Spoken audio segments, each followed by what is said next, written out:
Il y a une différence fondamentale entre une équipe capable d'un exploit et une équipe capable de répéter la performance. Pendant longtemps, la RDC appartenait à la première catégorie.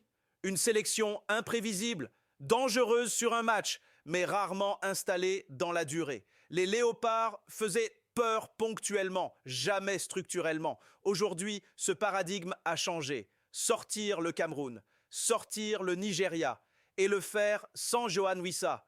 Ce triptyque n'est pas anecdotique, il est symbolique, il marque une rupture nette avec le passé. On ne parle plus d'un scénario exceptionnel, mais d'une capacité reproductible.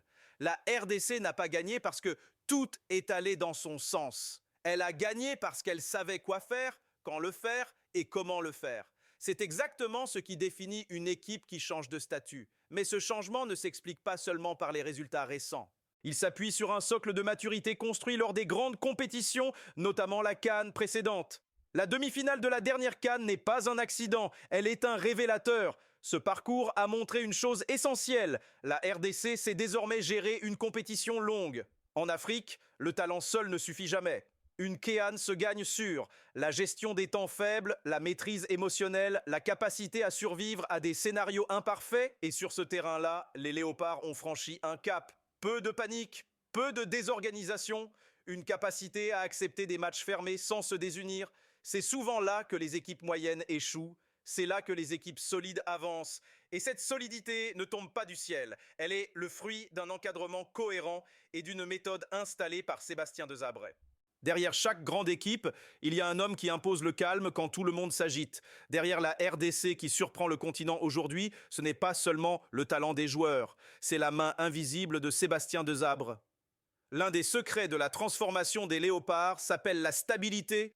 Pas cette stabilité monotone qui endort, pas cette stabilité qui empêche de rêver, mais une stabilité organisée, consciente, presque militaire, qui transforme le chaos potentiel en puissance collective. Sébastien Desabre n'a pas changé le visage de l'équipe avec des gestes spectaculaires. Il n'a pas fait de grands coups de théâtre tactique. Non. Il a fait quelque chose de bien plus puissant. Il a imposé une logique, un cadre clair. La clarification des rôles, chaque joueur sait exactement ce qu'on attend de lui. Le milieu sait où se placer, quand presser, quand temporiser. La défense sait comment protéger l'espace, comment guider les autres. L'attaque sait comment se libérer, quand provoquer, quand déclencher. Il n'y a plus de zone d'ombre, plus de confusion, plus de doute. Chaque geste devient prévisible pour l'équipe elle-même, mais imprévisible pour l'adversaire.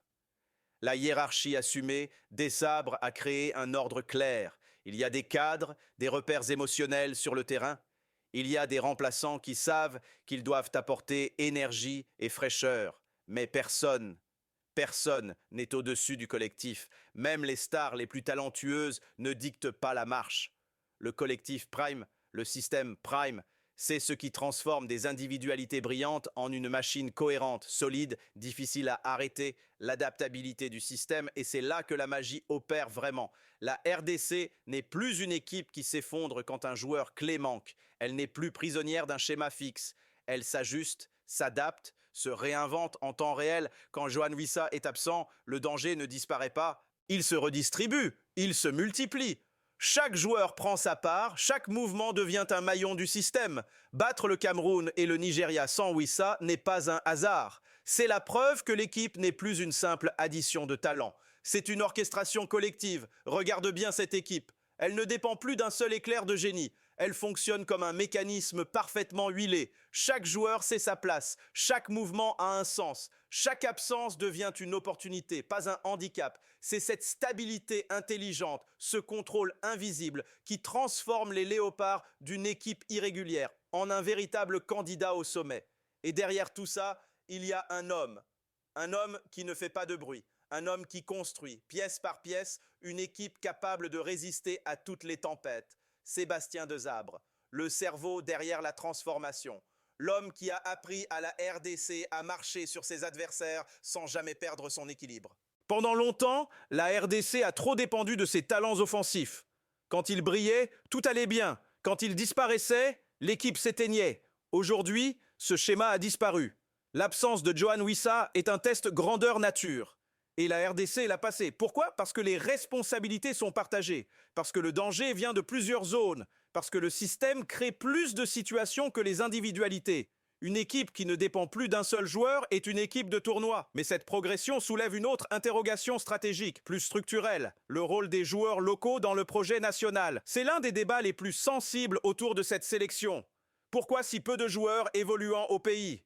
Sportivement, le choix peut se défendre.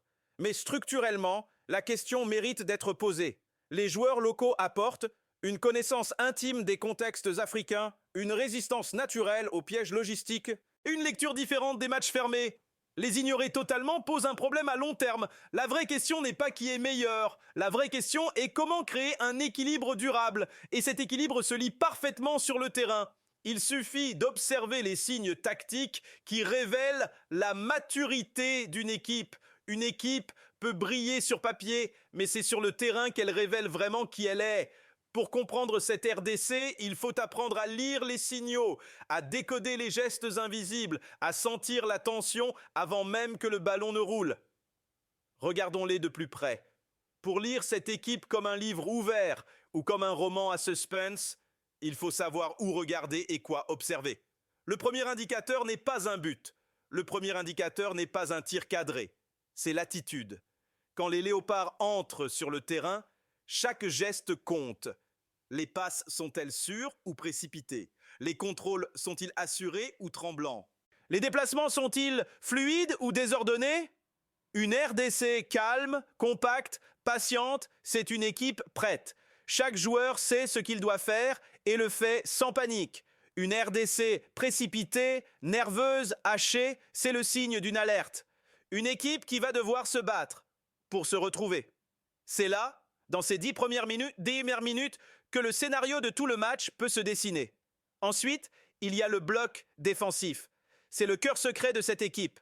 Quand les lignes sont resserrées et solidaires, les léopards deviennent une forteresse. Ils ne courent pas après le ballon comme des désespérés. Ils contrôlent l'espace, ils dictent le rythme, ils choisissent quand piquer. C'est subtil mais puissant. Une équipe qui maîtrise son bloc peut absorber la pression, créer des contres mortels et faire basculer un match en quelques secondes. Observer le bloc défensif, c'est comprendre l'âme de cette équipe. Une machine tactique qui ne panique jamais, qui respire ensemble, qui pense ensemble. Et puis, il y a les leaders. Dans cette équipe, le rôle de Chancel Mbemba dépasse le simple fait d'être un défenseur. Il est le baromètre émotionnel. Quand il est calme, concentré et présent, toute l'équipe le ressent. Quand il panique, l'équilibre vacille. Regarde-le replacer ses coéquipiers, organiser la ligne, anticiper les mouvements adverses. Chaque geste, chaque regard, chaque décision influence le collectif. C'est là que l'on comprend que le football n'est pas que technique. C'est une psychologie de groupe, un ballet où chaque leader est une colonne vertébrale. Tous ces signaux, attitude, bloc, leader, prennent toute leur importance dans la phase de groupe. Chaque match devient un test. Chaque minute révèle un peu plus de ce que cette équipe est vraiment capable de produire. Face au Bénin, le test est de maturité. Face au Sénégal, le test est de caractère. Face au Botswana, le test est de lucidité. Observer ces signes, c'est prévoir les coups, sentir la tension avant que les événements n'explosent, comprendre si cette RDC est prête à franchir un nouveau palier. Regarde bien cette équipe. Regarde comment elle se déplace, comment elle respire, comment elle résiste. Ce n'est pas une question de talent individuel ni de coup de chance. C'est une maîtrise invisible, une force tranquille qui s'impose sans bruit mais avec efficacité. Dans une CAN où chaque détail compte, ceux qui savent lire ces signaux voient la RDC comme une menace sérieuse, imprévisible et redoutable. Et c'est exactement ce qui fait toute la différence entre une équipe qui joue et une équipe qui gagne. 3 matchs, 3 tests, 3 regards dans le miroir pour une RDC qui n'a plus le droit à l'erreur. Chaque minute, chaque geste, chaque décision peut sceller le destin de cette équipe. Bienvenue dans la phase de groupe, là où les légendes se construisent et les illusions se brisent. Le premier rendez-vous est toujours le plus dangereux. Sur le papier, la RDC est favorite. Mais le football africain nous a appris une vérité. Être favori est parfois un piège plus cruel que d'être outsider. Le Bénin arrive avec une fin intacte, un bloc compact, des contres rapides, Des coups de pied arrêtés calibrés pour surprendre. La RDC ne peut pas se permettre de sous-estimer son adversaire. Chaque erreur, chaque précipitation peut coûter cher. Ce match est un test de maturité, pas seulement pour la technique ou la tactique, pour la patience, pour le sang-froid, pour la capacité à gérer la pression d'être attendu et scruté. Si les Léopards passent ce premier test sans vaciller, ils envoient un message clair. Nous sommes là, et nous savons pourquoi nous sommes là. Puis vient le deuxième défi, le Sénégal. Ce n'est plus un simple match, c'est un miroir, un regard qui renvoie exactement ce que cette RDC est devenue. Ici, il ne suffit pas de résister, il faut rivaliser, il faut oser, il faut montrer qu'on peut tenir tête à l'élite du continent, sans complexe, sans trembler. Chaque interception, chaque passe, chaque percée offensive sera scrutée. Chaque leader sur le terrain devra guider le groupe. Ce match est un test de caractère, une épreuve qui dira si cette équipe est capable de marcher parmi les géants ou si elle retombe dans les vieux travers du passé. C'est là que la RDC peut prouver que sa transformation n'est pas qu'une illusion, mais une réalité tangible. Enfin, le dernier match de groupe, le Botswana. À première vue, une formalité. Mais le football africain est rarement simple. Tout dépendra du contexte. Une victoire ou un nul suffira-t-elle pour passer? Faut-il gérer, économiser l'énergie, contrôler le chrono? Ou faut-il attaquer, imposer son rythme et sécuriser sa qualification? C'est un test de lucidité.